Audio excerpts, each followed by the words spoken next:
Lydia, priestess, honeymoon. My cat was like yelling at me. She's like, hello, pay attention to me. Like, I'm here, let me out. Like, God, why do you keep me locked up in this house all day? Like, you don't even pay attention to me. Like, you just go out and live your life. And like, what do I look like here? Just like your pet? Sometimes I don't know. I think I'm my own me.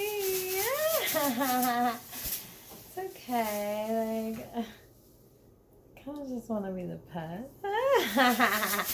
Amazing, amazing energy coming up today. My sound healing course, week 3 of my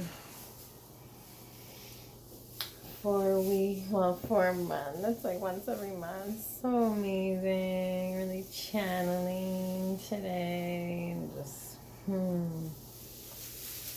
holding this really beautiful, energetic space, like knowing that I am ready, I'm here for this. Like, oh, I'm scaring you kitty away with the pom-pom.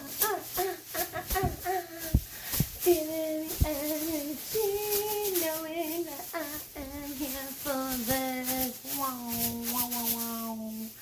Wow, sound and frequency and vibration. So powerful and healing the world. So are psychedelics and like a bunch of other drugs that like need to be like used properly to like really heal the collective, baby. What's peace within leads to peace without. PLUR, baby.